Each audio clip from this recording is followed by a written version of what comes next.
सूर बोलती शब्दांची शब्द पाहती रंग स्वरांचे रूप नवे साकारून येई मैत्र से हे शब्द सुरांचे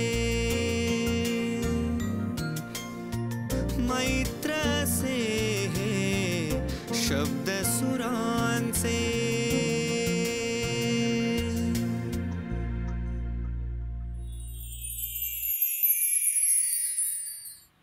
रसिको, कोकणातला एक साधा सुधा माणूस संगीताला आपल्या जगण्याच्या मध्यभागी घेऊन येतो काय? एकलव्यासारखं संगीत शिकतो काय? आयुष्यभर म्हणजे जवळजवळ 40 वर्ष रात्री एसटी चालवून दिवसा संगीताच्या मैफलींना जात राहतो काय? सगळंच हातच्या भाषेत अमेझिंग, अनबिलिव्हेबल, अविश्वसनीय. हा शुद्ध वेडेपणा म्हणावा की अंतःकरणातल्या संगीताच्या भक्तीची पवित्र शुद्धता.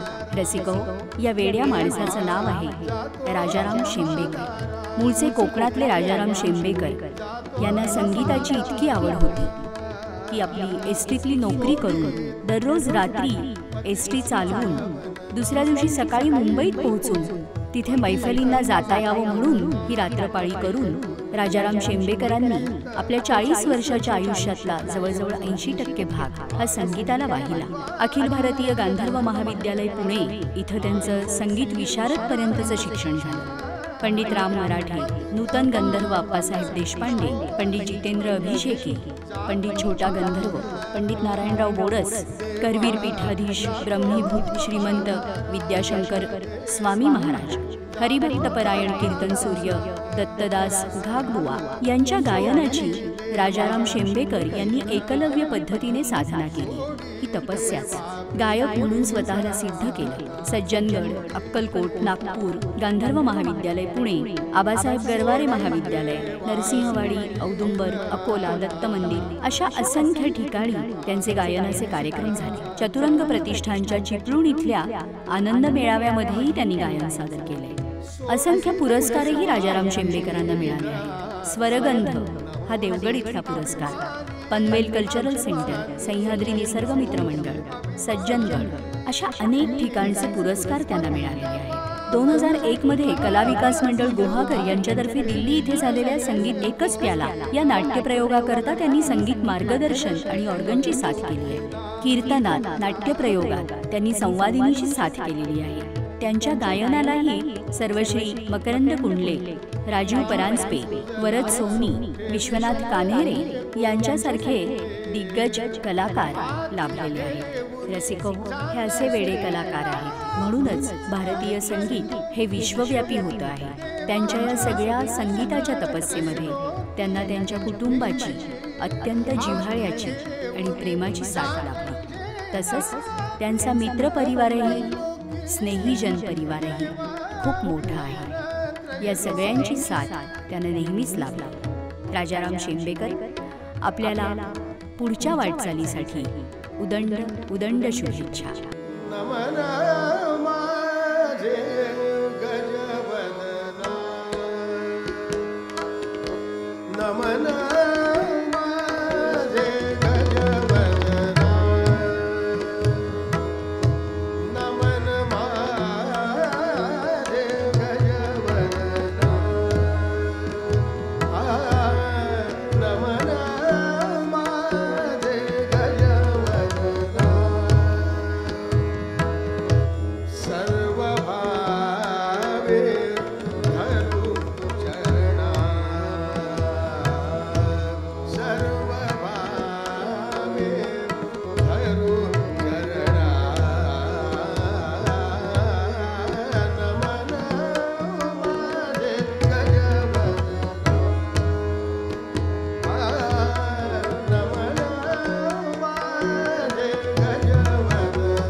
क्या बात आहे.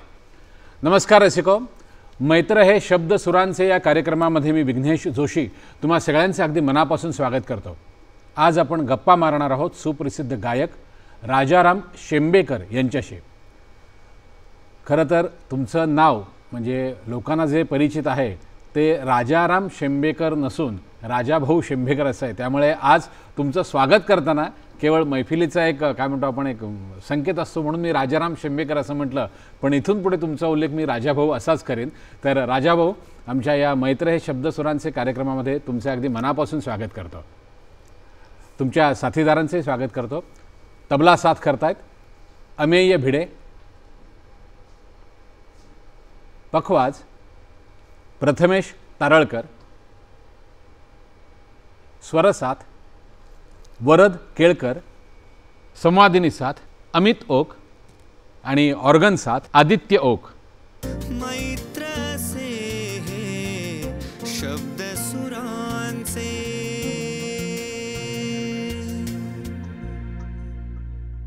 राजाभाऊ, एक म्हणजे मला असं समजलं आहे दिवसातल्या म्हणजे 24 तासात तुमची मैफिल कधीही असू दे, तुम्ही सुरुवात त्या श्लोकानेच करता आणि अगदी पहाटे 5ला जरी तुम्हाला गायला बसायचं असेल तरी तुम्ही पुरिया धनाश्री या रागातल्या त्या श्लोकानेच करता.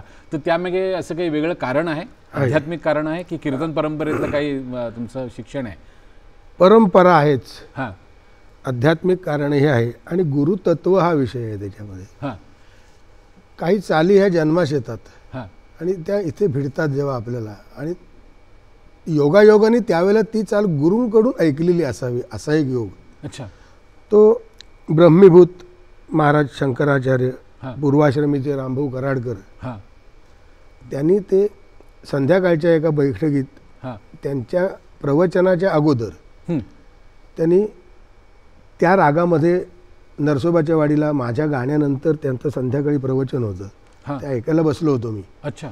त्यावेळेला त्यांनी तो श्लोक म्हटला. हां श्लोक पुरिया धनाश्रीमध्ये म्हटला, ह्याला हा आपण थोडं बाजूला ठेवू, हां पण साधनेची तीव्रता हां. आयुष्यभर केलेली. महाराजवर बसले, एकदा साधनेने आत्मविश्वास कसा येतो अशी सहज नजर समोर आणि सुरुवात. बाजूला तानपुरे साज असलं काहीही नव्हतं, बरं. परंतु सूर आपला षड्ज तयार होणं म्हणतो. आयुष्यभराच्या साधनेने आपला साथ तयार व्हावा हं. कानामध्ये. जगामध्ये कितीही कल्लोळ असला तरी आपला षड्ज आपल्याला आपण ऐकवायला विसरत पाहिजे. नाही. तानपुरे लावताना पूर्वी असं होतं की किंबहुना की आपल्या कानातल्या षड्जाने तानपुरा लावायचा, साथ घेऊन नाही. क्या बात आहे. हां. तर तो प्रत्यय मला तिथे आला आणि तेव्हा असं एक सेकंडभर मला झटकन वाटून गेलं की मी अगोदर 2-1 तास जे काही केलं ना ते सगळं फिजूल होतं. मी केलं असंच म्हणतो, मी गायलं असं म्हणत नाही. कारण ती जे मी ऐकलं ज्या ज्या स्थळी हे काही तानपुरे वाजतायत अशी आवाजाची गाज, जव्हारी हं. आणि विश्वास, आत्मविश्वास, हं. आराध्य देवतेवरचा विश्वास, निष्ठा, श्रद्धा महाराजांची स्वतःची, हं. हं. असं त्यातनं मला ते दिसलं. त्याच्यामुळं मला पुन्हा ती चाल आपण बदलावी, म्हणजे इतकी वृत्तीची गरिबी आपण दाखवावी असं मला वाटलं नाही. कारण तेच तिथेच ते जास्त चांगलं आहे आणि त्यांचं स्मरण त्या दृष्टीने मला सतत होत राहील. माझ्या गुरुजींचे गुरुजी म्हणजे ज्यांच्याबरोबर पुढे येईल उल्लेख, ज्यांच्याबरोबर मी साथी केल्या, कीर्तनातलं गाणं कसं किंवा एकूण गाणं कसं रंगवावं, तर तो आदर्श समोर ठेवल्यामुळे मला ती चाल बदलावीशी वाटली नाही. म्हणून मी प्रत्येक बैठकीला हे सांगूनच सांग, कारण उद्या असं कोणी म्हणतील समोरून की याला काही रागाचा आहे की नाही, वेळ कुठली आहे काय. पण गुरुतत्वाचा तो श्लोक असल्यामुळं आणि गुरुजींच्या गळ्यातून आलेला असल्यामुळं कुठल्याही वेळेला मी तो पुरिया धनाश्री रागातच म्हणतो आणि नंतर मग माझं पुढं काय असेल ते सादर ते करून घेतात माझ्याकडनं, मी काही करीत नाही. Correct correct. आत्ता तुम्ही उल्लेख केला की म्हणजे नरसोबाची वाडी आणि गुरुतत्व. नरसोबाची वाडी म्हटल्यावर अक्षर म्हणजे दत्त महाराज आपल्या डोळ्यासमोर येणार, पण अजून एक खूप मोठं नाव म्हणजे अर्थातच घागबुवा. तर त्यांचा तुम्हाला काय म्हणूया आपण गुरु म्हणून सहवास लाभलाच. आणि आत्ता मला असं वाटतं ही रचना बुवांचीच चाल आहे ना? बुवांचीच चाल आहे. पूर्वरंगाला हां, बुवांची तयारीच वेगळी होती. थोडंसं घागबुवांविषयी म्हणजे गुरु म्हणून आणि त्यांच्या कीर्तनाविषयी किंवा त्यांच्याकडून तुम्ही काय काय शिकलात, आणि तत्पूर्वी राजाभाऊ एक मला प्रश्न असा विचारायचा आहे, तो गप्पांच्या वगैरे राहायला नको. म्हणजे आत्ता मी तुमचं गाणं ऐकलं, पण तुम्ही तितक्याच तयारीने ऑर्गन वाजवता, तितक्याच तयारीने तुम्ही तबला वाजवता. तर तबला, ऑर्गन आणि गाणं यामध्ये आपण मध्ये येऊन बसावं, याला काही कारण घडलं? मध्ये येण्याकरताच ही सगळी खटपट केली मी पूर्वी. अच्छा. कारण माझ्यासमोर गायक म्हणून बसायचं. हां. कारण माझे वडील मला सांगायचे, एक वाक्यात आधी सांगतो की शेंबेकर घर माझं कुटुंब आणि चितळे कुटुंब यांचा फार मोठा मला या संदर्भामध्ये सपोर्ट आहे गाण्याकरता. शेंबेकरांकडे गाणं होतं, चितळे कुटुंबीय दर्दी आहे त्यातले, असं तो सगळा विषय. त्याच्यामुळं घरात गाणं. पण वडील सांगायचे की तू बाजूला नको बसू, जे काही घेशील ते घेऊन मध्ये बस. मग तो ऑर्गन घेऊन मध्ये बस, हार्मोनियम घेऊन मध्ये बस, तबला घेऊन, तुला मला मध्ये बसलेला बघायचा आहे. अच्छा. आणि लहानपणी जात्याच अनुभवशिक म्हणू आपण, येताना जन्मास महाराजांनी सुराची गुटी दिली नाही, ती घेऊन आलो. त्याच्यामुळं ओढा तिकडे होता की गाणं करायचं. मग गाणं करायचं तर मग ज्या ज्या मंडळींच्या संपर्कात मी आलो त्यांच्या त्या अधिकारी लोकांच्या बोलण्यातनं नेहमी असं आलं की तुम्हाला ह्या बाजू, दोन बाजू आधी चांगल्या समजल्या पाहिजेत. गाणं करायचं असेल तर ताल पक्का पाहिजे, सूर ताल पक्का पाहिजे, सूर पाहिजे. कारण माझ्या दृष्टिकोनातनं हे घटक, माझ्या म्हणतोय आम्ही, जबाबदारीने बोलतोय, हे घटक दुर्लक्षित नाही आहेत. नाही, केव्हाही नाही. ते महत्त्वाचे आहेत. ते म्हटलं तर बैठक सजवू शकतात, म्हटलं तर उधळू शकतात. मी साथीदार आहे, त्याच्यामुळे साथीदाराचे गुण अवगुण मला सगळे माहिती आहेत. त्याकरता ते अनुभव मी घेतले. माझ्याकडे काय बघताय अवगुण म्हटल्यावर? सगळ्यांना सांगा ना, असं काय मी नाही वाजवणार हो तुमच्याबरोबर पेटी. आधी तेवढ्याच वाक्याला माझ्याकडे बघितलं, साथीदाराचे अवगुण माहिती आहेत म्हणून. अवगुणाचा मी पहिल्यांदा अभ्यास केला. घागबुवांविषयी थोडंसं तिथे म्हणजे कसं काय शिक्षण सुरू झालं? बुवांच्या मध्ये हे तीनही गुण होते. कैलासवासी, दत्तदास, घागबुवा. आधी मुळात कलाकाराची पारख होती त्यांच्याजवळ, आणि पारख झाल्यानंतर त्याला वर कसा, त्या आपण काय म्हणू त्याला, वर कसा आणायचा त्या क्षेत्रात, बरोबर फिरवून त्याला वाव देऊन, बरोबर शाबासकी देऊन, प्रसंगी तिथेच मी त्यांना सांगत असे, कीर्तन वाजवताना माझं चुकलं तर माझं तिथेच परत वाजवून घ्या, मला कोणत्याही तऱ्हेने अपमान वाटणार नाही, कारण मला शिकायचंय आणि ते गाणं करायचंय, मला त्याचा वापर गाण्यात करायचा आहे. तर ते हा त्यांच्याजवळ मोठा गुण होता. म्हणजे आपण त्याला दर्या दिल म्हणू, मोठ्या हृदयाचा कलाकार. 22 वर्षे त्यांनी मला बरोबर फिरवणे अख्ख्या महाराष्ट्रामध्ये. त्यांनी माझ्या गाण्याचे, आणि ते एवढंच नाही, त्यांचे 8-8, 10-10 दिवस कीर्तन असायची, मी साथीला असायचो, ते ओळख करून देत असत. तर ते सांगत असत की कीर्तनामध्ये, कीर्तन हा कार्यक्रम माझा आहे साथीला, त्यामुळे तुम्हाला इथे गाणं नीट भरपूर त्यांचं ऐकायला मिळणार नाही, आणि तेही मर्यादेने गातात, असं ते सांगायचे. त्यामुळे त्यांचा आपण स्वतंत्र कार्यक्रम, ह्या मुक्कामामध्ये 1-2 स्वतंत्र कार्यक्रम आपण करूया. आणि खरंच बुवा 2-2, 2.5 तासाचे त्यांच्या शब्दाखातर बुवा माझे कार्यक्रम करायचे. गाणं स्वतंत्र ऐकावा, यांचं स्वतंत्र गाणं ऐका म्हणून तितक्या तयारीचं माझं. मी कीबोर्ड प्लेअर नाही आहे मी मुळात, पण भजनामुळे जे संस्कार झाले. भजनात कसं असतं, आज काय बा पेटीवाला आला नाही, चल रे बस पेटीवर बस, आज तबलजी आला नाहीये, चल तबल्यावर बस. भजनामध्ये सभाधीटपणा येतो. 25 लोकांना आपल्याबरोबर कसं घेऊन जायचं हे भजनात शिकता येतं. तो फायदा भजनाचा झाला. त्यातल्या जुजबी ज्ञानाने मी तुमच्याबरोबर कडेला बसलेला आहे. कारण त्यांच्याबरोबर आता जी जन्मशताब्दी वर्ष सुरू होणार आहे, गोविंदराव पटवर्धन आणि ज्यांच्यासारख्या विभूती त्यांच्याबरोबर, ही विभूती महत्वाची, हे मानवी नव्हे. असे लोक तुमच्याबरोबर वाजवले. मी राजू शेंबेकर हा काय तिथे काय किरकोळ विषय आहे, पण त्यांनी असं कधी नाही मानली. प्रत्येकाचा आविष्कार वेगळा. दादा सांगायचे, तू बस, तुला शिकायचे ना. पहिला एक प्रसंग असा होता, भजनामध्ये पांढरी 4 काळी 5 वाजवायची सवय, काळी 2 काळी 4. काळी 1 फार तर शास्त्रीय संगीताच्या बैठकीला मी वाजवायचो, काळी 3ची सराव नाही. पण पहिला प्रसंग मला चांगला स्मरतोय. शेगावला कीर्तन, गजानन महाराजांच्या, ते जे शिवशंकर पाटील होते कैलासवासी, त्यांच्या घरी दत्त याग होता, गणेश याग होता. त्या कीर्तनाला मला ते पहिल्यांदा घेऊन गेले. सुरुवात झाली कीर्तनाला, काळी 1 होतं तोपर्यंत मी नमन चांगलं वाजवलं. आता पुढं मला दिसत होतं माझं काय होणार आहे पुढं, हे दिसत होतं, आणि मी प्रामाणिकपणे ते मान्य करीत असे. माझं लक्ष गाण्याकडे असायचं. त्यांनी पुर्या गायला सुरुवात केली संध्याकाळी, आणि मला पुर्या कळे, पण काळी 3चा कीबोर्ड समजेना. मी बावरलोय हे त्यांनी बघितलं नाही. एवढा मोठा माणूस त्या करता तो, मी त्या दृष्टीने तो म्हणतोय, इतका मोठा माणूस त्यांनी मला त्यांनी सा रे ग म ध नि सा नि ध म ग म रे ग म ग रे सा नि ध, ह्याच्या बाहेर पडायला काय नाही. चल, अशी कीर्तनाची सुरुवात आहे.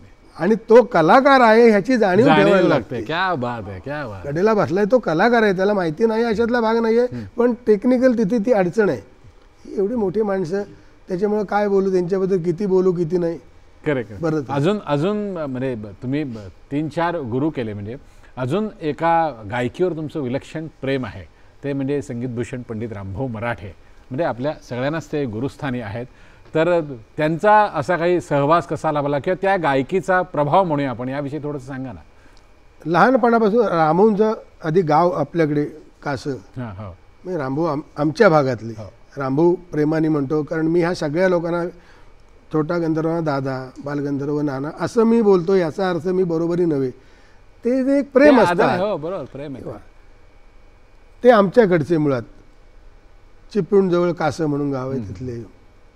त्याच्यामुळे साहजिकच ते ज्या ज्या वेळेला आमनाईश्वराची सेवा करायला त्या चिपळूणच्या दिशेने कधी येत असत, बैठक असे, मग बैठक होत असे चिपळूणात, नाटकाचे प्रयोग असायचे ते लावाय, त्यावेळेला मी तिथे खुर्च्या लावित असे.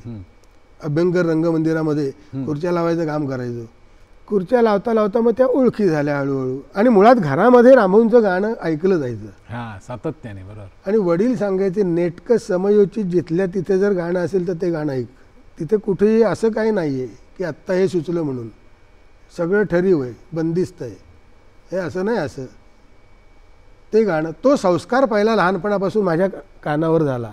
मला असं वाटतं रामभाऊंचं गाणं तुम्ही असं समोरासमोर बसून शिकण्यापेक्षा ऐकूनच खूप आत्मसात ऐकूनच केलं. कारण मला त्यावेळेला माझी गंडाबंधन किंवा शागिर्दी पत्करण्याची ती त्यावेळेला परिस्थिती नव्हती. बरोबर बरोबर. मग असेल ते काही असेल, पण तसं मी जाऊ शकलो नाही. आणि शिवाय मुंबई आणि चिपळूण हा सुद्धा तेही होतं, ठिकाणाचा सुद्धा अडचणीचा भाग होताच त्यावेळी. म्हणजे उद्योगाच्या निमित्ताने फिरत असे, असा काही तो म्हणजे तोच मुद्दा असं म्हणता येणार नाही, पण नाही घडलं तो दुसऱ्या याच्यातनं आपला येईल मुद्दा पुढे. बरं, आता रामभाऊंचा विषय निघालाय, तर रामभाऊंच्या अनेक गाण्यांपैकी तुम्ही तुमच्या मैफिलीत सादर करता, तर त्यांची आठवण म्हणून काही एखादं त्यांचं छोटंसं ऐकवा ना. छोटंसं ऐकवतो, त्यांच्यासारखं होणार नाही, पण आदर्श तो ठेवलाय. ही मंडळी माझ्याकरता इथे समोर आदर्श म्हणून आहेत. मी शिष्य तितका तयारीचा नाही, पण प्रेम आत्यंतिक, मी भक्त ह्या लोकांचा, त्यांच्यावर प्रेम केलं मी, त्याच्यामुळे त्यातनं जे येते ते थोडं थोडं ऐकवतो.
हरे हरा हरे हरा हरे हरा ओंकार. मैत्र से हे शब्द सुरांचे.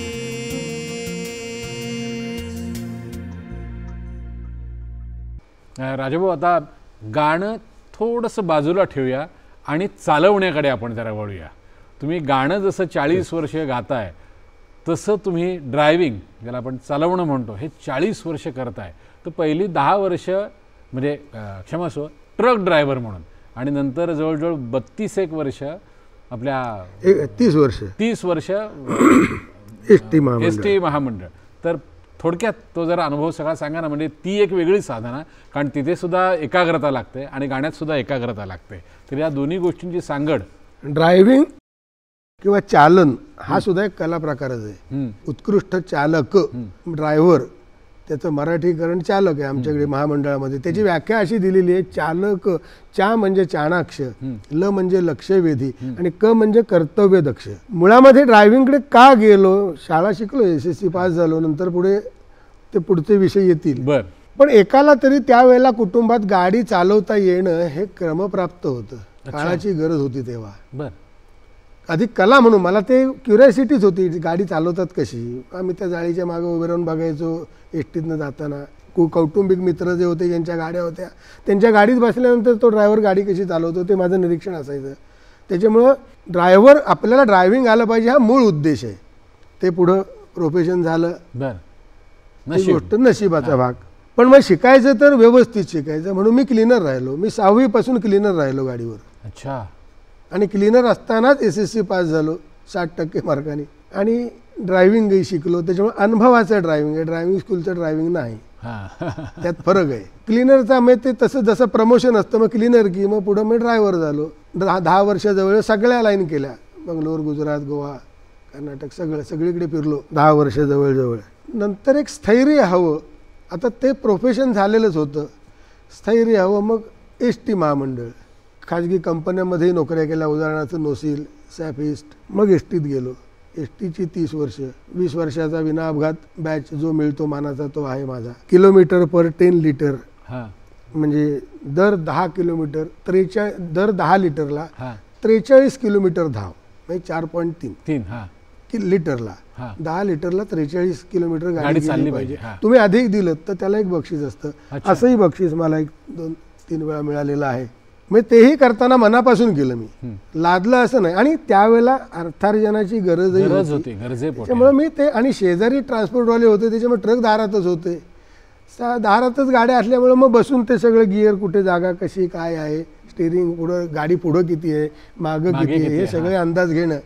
मग पाय पुरत नसत पहिले, आणि पूर्वीच्या ज्या गाड्या होत्या त्यांची कंट्रोल खाली लांब असायची. मग ते पाय पुढं होऊन मग मागं उशी घ्या, लावा, ते सगळे प्रकार ते शिकण्याच्या दृष्टिकोनातून आपल्याला ते चांगलं आलं पाहिजे, उत्तम आलं पाहिजे. प्रत्येक गोष्ट उत्तम असावी याच्यावर माझा पहिल्यापासून तो माझा कल आहे, आणि तशी शिकवण आहे आमच्या दोन्ही कुटुंबांकडनं. उत्तम जे काही थोडं कर पण उत्तम कर. एक छोटा प्रश्न आता गाणं आणि चालवण्याची सांगड घालून विचारावं असं वाटतं तो म्हणजे आपल्याला गाणं शिकायचं आहे, आयुष्यभर गाणं भरपूर ऐकायचं आहे, म्हणून तुम्ही 30 पैकी मला वाटतं 25 वर्ष सातत्याने रात्रबाळीची ड्युटी केली. मी 40 वर्ष जागाच होतो, कारण रात्रीसारखं सुख नाही. आपण एकटे असतो, आपले विचार आपल्याबरोबर असतात, त्याच्यामध्ये कोणत्याही तऱ्हेचा व्यत्यय येत नाही. आणि जे जे गुरुजनांचं ऐकलं, मुंबईशी सतत संबंध येत होता, मुंबई पुण्याशी ड्रायव्हिंगमुळं जायला यायला पैसे पडत नव्हते. मी स्वतः ड्रायव्हर असल्यामुळं ते सहजही होत होतं. मग नाटकाचे प्रयोग लागले, कुठे बघायचं आहेत का बाबा, रामभाऊ आहेत कुठे, छोटागंध दादांचा कुठे प्रयोग आहे, बाबांचा रामभाऊंचा म्हणजे दादांचा छोटागंध कुठे प्रयोग आहेत बघायचे. चला प्रयोग बघायचा, ऐकायचं भरपूर. स्टेरिंगवर बसल्यानंतर रात्री एकटा असतो, त्यावेळेला त्याची रिव्हिजन होते उत्तम. मौनम सर्वार्थ साधनम, तिथे सक्तीचं मौन असतं स्टेरिंगवर. हो बरोबर. फक्त तुमचा मेंदू आणि त्याला लागणारे अवयव तुमचे काम करीत असतात. मग त्यावेळेला मी काय ऐकलं की दादा गात आहेत, बहुत दिननं जे गात आहेत, कसे बागेश्री गेले, जागा काय केली त्यांनी तयार.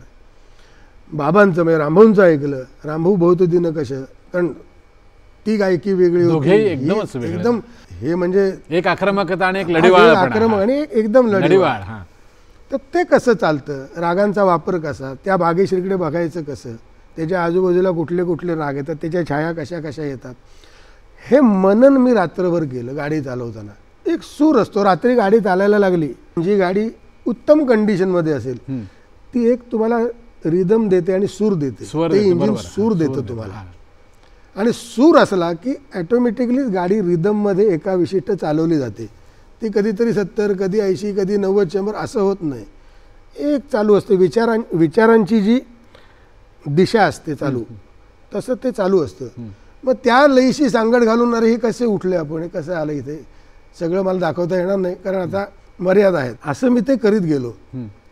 पण गाणं कधी सोडलं नाही. मला असं वाटतं त्या इंजिनचा जो आवाज होता तो तुमच्यासाठी तानपुरा झाला असावा 40 वर्ष. निश्चितच झाला. आणि ती जी काय 70 काय 80 ती कदाचित तुमच्यासाठी त्रिताल किंवा एकतालाची लय झाली असावी, म्हणून तुमचं गाणं ऑटोमॅटिक तिकडे पक्क होत गेलं असावं. आता छोटा गंधर्वांचा विषय निघाला, काहीतरी छोटा गंधर्वांची छोटीशी झलक ऐकवा ना. पतित पावन नाम ऐकुनी, पतित पावन नाम ऐकुनी, पतित पावन नाम ऐकुनी, आलो मी द्वारा देवा, आलो मी द्वारा, पतित पावन नहोशी म्हणून जातो माघारा, देवा जातो माघारा, देवा जातो माघारा, सोडी देवा ब्रीद आता, सोडी देवा ब्रीद आता, सोडी देवा,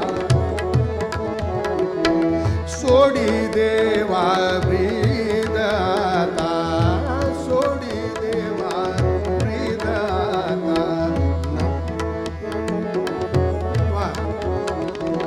सोडी देवा ब्रीद आता, नहोसी अभिमानी, अभिमानी नहोसी अभिमानी, पतित पावन नाम तुझला ठेवियले कोणी, नाम तुझला ठेवियले कोणी, नाम तुझला,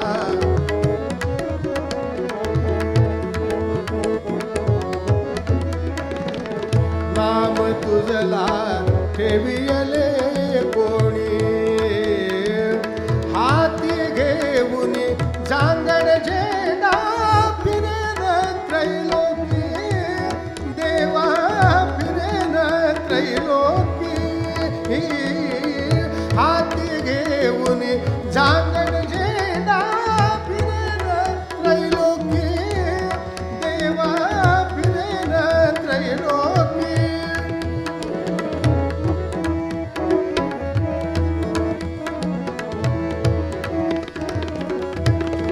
पतित पावन नाम ऐकुनी, आलो मी द्वारा, पतित पावन नहोशी म्हणून, पतित पावन नहोशी म्हणून, जातो माघारा, देवा जातो माघारा, देवा जातो माघारा. मैत्र से हे शब्द सुरांचे.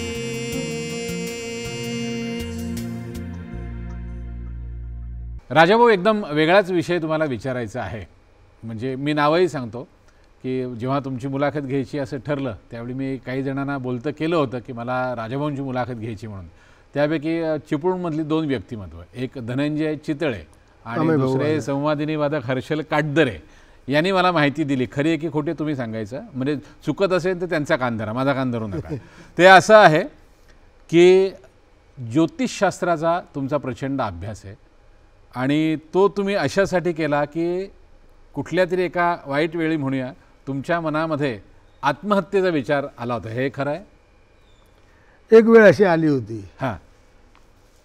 कारण ही जी सगळी गुरुमंडळी माझी जी आहेत, बाबा म्हणजे रामभाऊ, दादा छोटा गंधर्व, काकबुवा, अभिषेकी बुवा, ही सगळी पांढरीचार सूर. आणि त्या पांढरीचार सुराचं इतकं, आणि पूर्वीची भजनं पांढरीचार, त्या पांढरीचार सुराचं इतकं प्रेम. आणि ह्या आवाजामुळं एका ठिकाणी मला पुन्हा बोलवलं गेलं बुवांच्या साथीलाच. ठिकाण सांगतो, निगडीला प्राधिकरणामध्ये 8 दिवस बुवांची कीर्तनं होती. चढा अर्गण होता, तो पांढरी काळी 3चा पुढं पांढरी 5 होत असे. त्याच्यात सुद्धा वरती माझा तार शेडजे वगैरे लागत होता. लोकांनी टाळ्या वाजवल्या आणि 8 दिवस मजा झाली. माझ्या एक असं डोक्यात मी केवढा मी काय आवाज माझा. पण हे एक त्यात मध्येच क्लास असा आहे की ते आवाजी भांडवलाचं होतं गाणं. आवाज गेल्यानंतर काय होतं हे लगेचच एक 15-20 दिवसांनी पुन्हा मोरया गोसावी चिंचवड इथे ज्या लोकांनी ऐकलं नव्हती ही कीर्तनं, असा माहोल, तर तिथे पुन्हा कीर्तनं ठरली बुवांची. साथीला तुम्हीच पाहिजे असं तो संचाणी, तबल्याला देश कोसंबे, ऑर्गनला राजाभाऊ शेंबेकर. बुवा तुम्ही त्यांना घेऊन येतं दादा. त्या गाण्याच्या प्रेमापोटी, त्या सुराच्या. मीन व्हाईल असं झालं की शारीरिक काही कारणामुळं आवाज पूर्ण गेला. अच्छा. पांढरी एकला आवाज लागे ना खाली. सगळ्या प्रकारची औषधं सुरू झाली, ॲलोपॅथी, होमिओपॅथी, आयुर्वेद सगळं चालू झालं. जायला तर हवं, पण होय म्हटलं. आपण तिथे नाही गेलो तर प्रश्न येतो. गेलो तिथे, आणि बुवांची सवय कशी होती, नमन गात असताना दादा काळी एकच्या वरच्या शेडच्यावर गेल्यानंतर मला सोडायचे माझ्या आवाजाच्या जातीप्रमाणे वरती. बुवा गमतीने सांगायचं, आम्ही खाली, हे असं दाखवायचं वरती. काळी 3ला सुरुवात झाली की मला सगळं पूर्ण मैदान माझ्यावर मोकळं असायचं. दादा फक्त स्ट्रक्चर दाखवून द्यायचे, त्यांना काय गायचं तूच गा, बाकीचं म्हणजे त्यांना ती सवय होती द्यायची.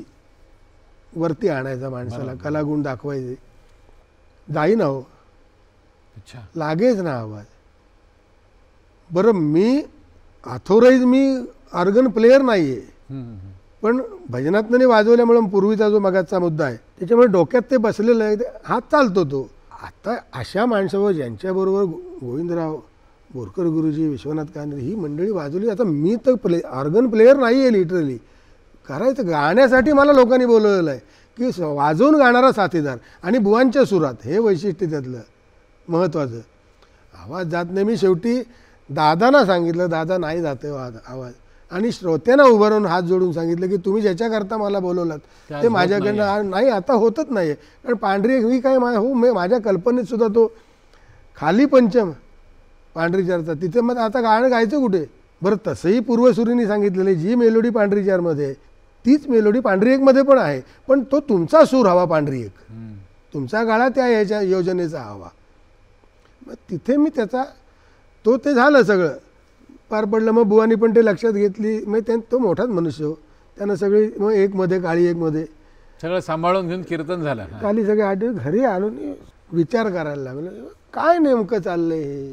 तर विचार करता करता करता मला असं एक दृष्टीस्पत्तीस आलं. आणि मी एक अलादिया खां साहेबांचं पुस्तक त्यांच्यावरती लिहिलेलं वाचलं होतं. अच्छा.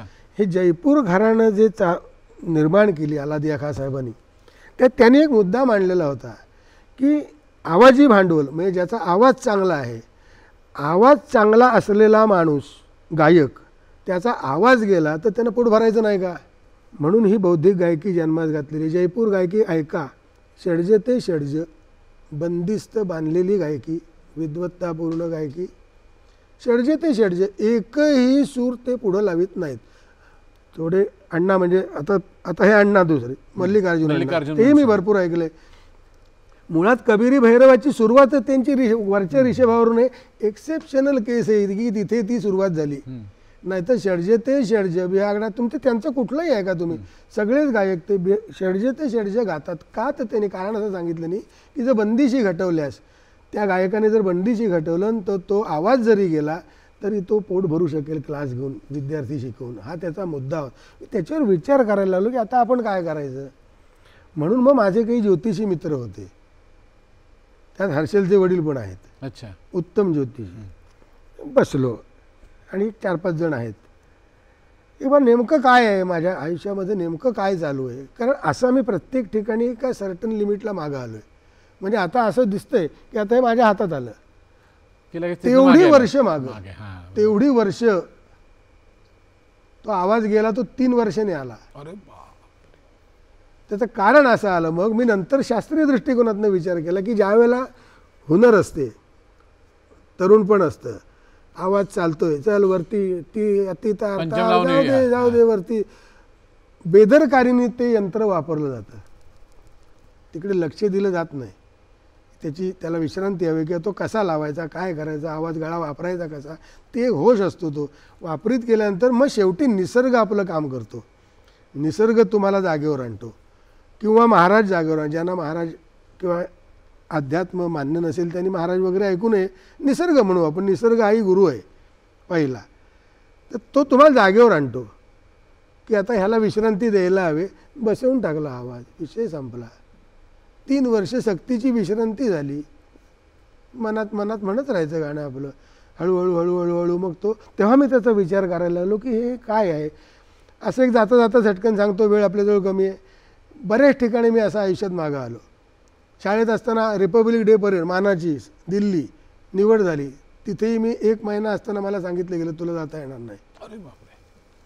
मागं आलो. नंतर ITI मोटर मेकॅनिक केला, पण स्वतः पुरेसं गाईडलाईन, ती गाईडलाईन आहे मुळात. ज्योतिषशास्त्र 60% आहे. जबाबदारीने बोलतो, डॉक्टर विद्याधर ओक माझे गुरुजी, आदित्यचे वडील माझे गुरुजी आहेत. ते अजूनही तासनतास मला ते शिकवतात आणि मी फोनवर ऐकत असतो, त्यामुळे माझी स्वराकडे बघायची नजर पण बदलली. तर काय चाललंय असं करता करता करता तो विषय ज्या वेळेला आला, त्या सगळ्यांनी पत्रिका मांडली, सगळ्यांनी एकच उत्तर दिलं नाही की तुला ह्या जन्मामध्ये एवढंच जायचंय, तुला जेवढं आहे तेवढंच मिळणार. बस बस, तू त्याच्यात चालत राहा, हॅपनिंगमध्ये राहा. थोडक्यात निसर्गाच्या. राजाभाऊ, आता बोलताना मी घागबुवांच्या विषयी बोलताना खूप वेळा तुम्ही असं म्हणाल की समोरच्या म्हणजे बरोबरच्याला ते प्रोत्साहन द्यायचे, त्याला पुढे आणायचं, आणि तो गुण नेमका तुम्ही घेतलेला आहे. आजही तुम्ही तुमच्या एका शिष्याला बरोबर घेऊन आलात की मी 2 गाणी म्हणणारच आहे, पण माझ्या शिष्याने देखील 1 गाणं म्हटलं पाहिजे. आणि रसिको, मला सांगायला अतिशय आनंद होतो की राजाभाऊ चिपळूणमध्ये ही काय म्हणूया आपण विद्यादानाची जी काय त्यांची योजना आहे, हे पूर्णपणे म्हणजे कोणाकडून कुठल्याही स्वरूपात कुठल्याही प्रकारचं काय म्हणूया आपण फी किंवा मानधन किंवा काहीही न घेता विद्यादान करत असतात. तर राजाभाऊ, थोडंसं आम्हाला तुमच्या शिष्याचं एखादा अभंग, काही रचना, बंदिश, काही एखादं त्यांनी ऐकवावं. म्हणणार ना? जरूर जरूर.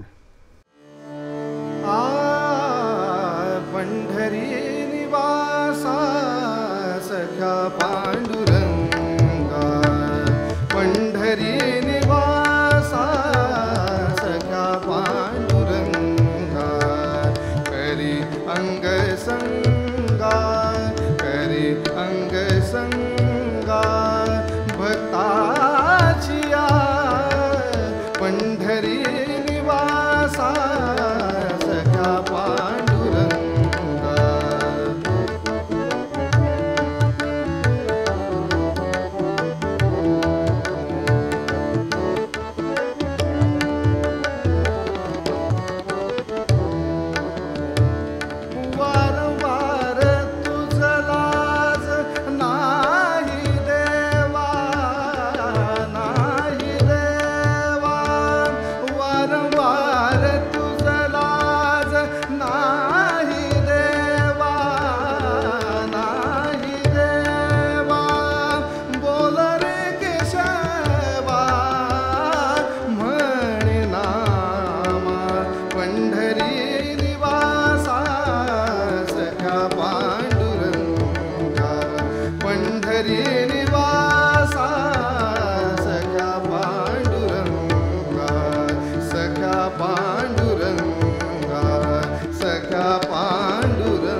राजाभाऊ, तुमच्या गाण्यावर अजून एका ऋषितुल्य म्हणजे गायकाचा प्रभाव आहे, आणि तो म्हणजे पंडित जितेंद्र अभिषेकी.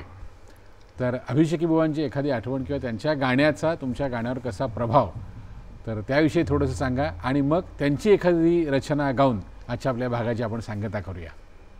बुवांबद्दल बोलणं म्हणजे भरपूरच, आत्ता ते इतक्या कमी वेळामध्ये आपल्या नाही होणार. ते त्यांचे भैरवी ऐकवतो. बर. आणि आपण पण अभिषेकींचं गाणं कुठे ऐकल्याचं वगैरे अशी काही आठवण आहे? बुवां जशा ह्यांच्या बैठका ऐकल्या, हां, तशाच अभिषेकी बुवांच्याही बैठक आम्ही ऐकल्या, जवळून ऐकल्या. ऐकण्यात मी श्रीमंत आहे म्हणून सांगितलं ना, मी अतोनात ऐकलंय. अतोनात म्हणजे अतोनात भरपूर बैठक. आणि घागबुवांच्यामुळे अभिषेकी बुवांची जास्त ओळख झाली. अच्छा. कारण बुवानी मला वाडीला साथीला जेव्हा जेव्हा बोलवायचे कीर्तनाच्या, त्यावेळेला ह्या सगळ्या मंडळींची गाणी असायची, त्याच्यामुळे जवळ बसून गाणं ऐकायला मिळायचं. बुवाकडेला म्हणजे दादाकडेला, त्यांच्याकडेला मी वर बुवा गातायत, असं इतकं सगळं जवळून शंका समाधान करायला मिळालं. विचारल्यानंतर ही ऋषितुल्य व्यक्तिमत्व, शंकेचं उत्तर लगेच, मग ये 5 मिनिटांनी लगेच उत्तर. कारण तेव्हाच तो सागरच ना, किती घेशील किती काढशील त्यातनं, तुला हे घ्यायचं. आमच्याजवळच वेळ नाही ते करायला, कारण आम्ही पूर्णांशाने त्यात लोटून देऊ शकलो नाही आम्हाला. आम्ही बाकीची व्यवधानं घेऊन जगत आलो आणि ते त्याकरताच जगले. हा आमच्यातनी त्यांच्यातला फरक आहे. त्याच्यामुळं बरंच सांगण्यासारखं आहे बुवांबद्दल. पुन्हा केव्हा वेळ येईल मुलाखतीची, जरूर त्यावेळेला. पण एक अगदी छोटीशी आठवण, तुम्ही तुमच्या कार्यक्रमात ते नेहमी सांगता की लहानपणी कधीतरी तुमच्यावर संस्कार झालेला आहे. शिपोशिका कुठल्या तरी गावामध्ये काय ते मुलतानी रागातली काहीतरी अशी आठवण, पटकन सांगा आणि बुवांचे वडील बाळूबुवा अभिषेकी उत्तम कीर्तनकार, त्या काळातले जे कीर्तनकार प्रसिद्ध होते आपल्या इकडे, रामकृष्ण बुवा ढोले, आपले कराडकर बुवांचे वडील, रामभाऊंचे वडील, अशी ही जी म्हणजे कान्हेरे बुवा, रामचंद्र बुवा, ह्या पठडीतले ते कीर्तनकार त्यावेळेचे. तर ते उपपद जे कीर्तनातलं होतं, बाळकृष्ण चरणी लक्ष लागू, ते मुलतानीमध्ये म्हणत असत. आणि बुवा त्यावेळेला त्यांच्या मागं मैलोन मैल चालत जाऊन झांजेची साथ करत असत. अभिषेकी बुवा मागं उभं, शागिर्दी मागं. तर जिथे जिथे जातील तिथे तिथे लोक त्यांना आग्रह करायचे की हे उपपद जे आहे ना, ते तुम्ही दुसऱ्या रागात म्हणायचंच नाही बुवा, तुम्ही याच रागात म्हणायचं, मुलतानी. ते इतकं प्रसिद्ध झालं की मी ते म्हटल्यानंतर ती चाल कुठे तुमच्या लक्षात येईल. अगदी अगदी अगदी लगेच एक झलक म्हणून नुसती चाल. बाळकृष्ण चरणी लक्ष लागो, बाळ धिंदाग तू ना कत्तिंदाग, बाळकृष्ण चरणी लक्ष लागो, बाळकृष्ण चरणी लक्ष लागो. कीर्तन संगे हो, कीर्तन संगे हो, कीर्तन संगे रंगात देह वागो रे. बाळकृष्ण चरणी लक्ष लागो, लक्ष लागो, लक्ष लागो.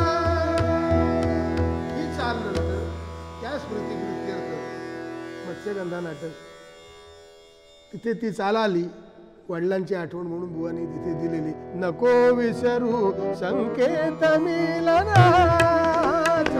नको विसरू संकेत मिलनाचा. तृषित आहे मी, तृषित आहे मी, तृषित आहे मी तुझ्या दर्शनाचा, तृषित आहे मी तुझ्या दर्शनाचा. नको विसरू संकेत मिलनाचा, मिलनाचा, मिलनाचा. क्या बात आहे, क्या बात आहे राजाभाऊ. खरंच केवळ आणि केवळ वेळेचं बंधन आहे म्हणून थांबावं लागतंय, किंवा तुम्ही थांबा असं सांगण्याचा आगाऊपणा मला करावं लागतंय. अर्थात त्यासाठीच मला बसवलेलं असतं, म्हणजे आगाऊपणा करायला नाही तर वेळेत सगळं बसवायचं म्हणून. तर पुन्हा तर दुर्लभ योजना करण्याला हे सगळं नाही भान ठेवावं लागतं. तुमचं आणि तुमच्या सगळ्या साथीदारांचं म्हणजे खरंच करावं तेवढं कौतुक थोडं, आणि तुमच्याकडे सगळे भांडार आहे. तर तुम्हाला खूप खूप शुभेच्छा, साथीदारांना खूप खूप शुभेच्छा. आणि आता आपण अभिषेकी बुवांचा काय म्हणे आपण संदर्भ निघालेलाच आहे, तर त्यांचीच कुठली एखादी रचना गाऊन किंवा काय भैरवी किंवा अभंग जे काय असेल त्यांनी सांगता करावी अशी विनंती. भजन हिंदी भजन आहे, बरं बुवांनी गायलेलं, मला अतिशय आवडतं. कारण सत्य सांगणारं, अंतिम सत्य सांगणारं ते भजन आहे.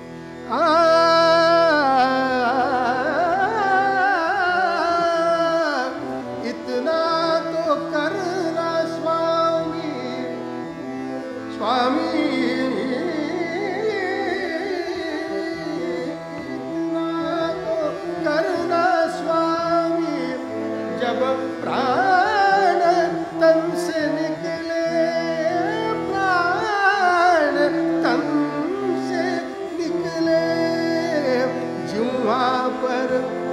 भजन हो, जीवा पर हर भजन हो, जब सांस तन से निकले निकले निकले, शिव के मन शरण हो, शिव के मन शरण, शिव के मन शरण हो, शिव के मन शरण हो, जब प्राण तन से निकले, जिह्वा पर हर भजन हो, जिह्वा पर हर भजन हो, जब सांस तन से निकले, शिव के मन शरण हो।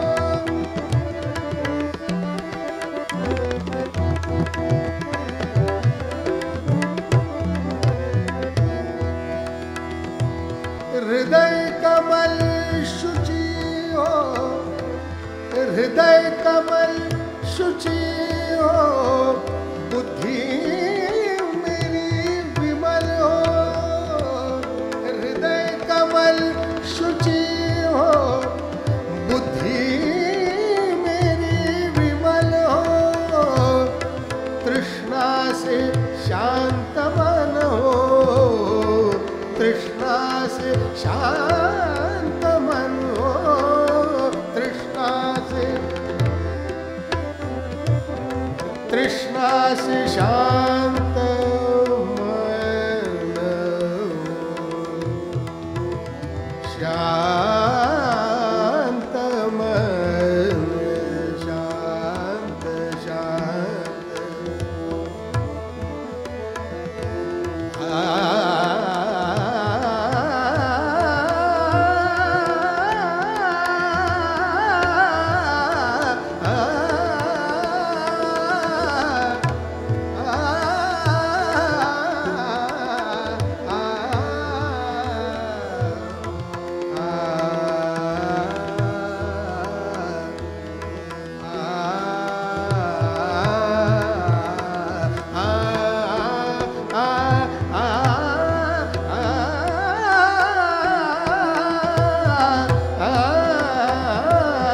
तृष्णा से शांत मन हो, जब प्राण तन से निकले, शिव के मन शरण हो, शिव के मन शरण हो, जब प्राण तन से निकले, जिह्वा पर हर भजन हो, जिह्वा पर हर भजन हो, जब सांस